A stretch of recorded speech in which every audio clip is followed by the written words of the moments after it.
Bonjour, voilà une vidéo concernant le pot d'échappement des Solos 651 SP que l'on retrouve aussi sur les Solos 662 et 667. Sauf que sur 662 et 667, il est un petit peu plus gros quand même. Donc voilà comment se présente l'intérieur. Vous voyez, je l'ai coupé à l'acier à métaux. Et là, il y avait une petite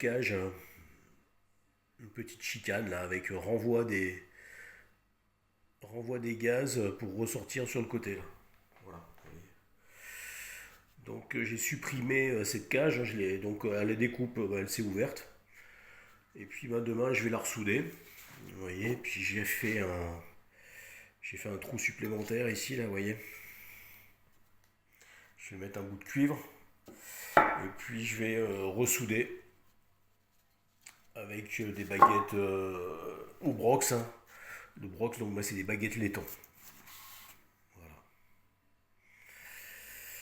Alors après, il y aura quand même un petit problème au remontage, hein. Il faut penser à la jonction des tuyaux, là, puisque là, on coupe les tubes. On coupe les tubes avec ceux-là, avec ces tubes-là. Hein, c'est le prolongement de ces tubes-là. Et il faudra mettre un bout de ferraille, un bout de tube à l'intérieur pour pas que ça fuit. Parce que autrement, si ça fuit, bah, la fumée, elle risque de passer quand même là, même une fois que ça va être soudé. Elle va passer à l'intérieur et puis elle va fuir probablement par ces trous-là.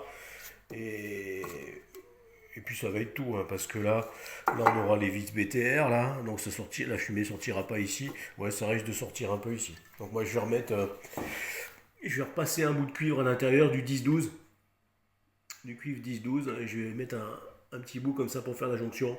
Et hop, on va poser un petit coup de brasure, poser un petit coup de brasure à l'extérieur là pour le fixer. Voilà. Donc c'est le même principe, hein, que celui que j'ai démonté sur ma Solo 662 et ma Solo 667. Voilà, avec cette qu'on retrouve ici, là, qui est aussi, que l'on retrouve aussi sur la Solo 670. Il y a aussi une cage comme ça, sauf que sur la 670, il y a des vis sur le pot, et il y a des vis à cet endroit, donc on arrive à l'ouvrir en deux, et on retrouve une plaque ici, le même type de chicane, hein, sur la 670. Là, il y a des trous de ce côté là. Je vais m'approcher de la fenêtre. Oui, il y a des trous ici, il y a des trous sur le côté. Sur celui-là, il n'y en a pas. Et en face, là, il y a une plaque. Donc les fumées passent sur le côté. Et hop, après, ça vient sortir par voilà, par le trou d'origine. Et moi, j'ai choisi pour l'instant de rajouter un trou de ce côté, hein, sur la 651 pour la faire respirer un petit peu plus.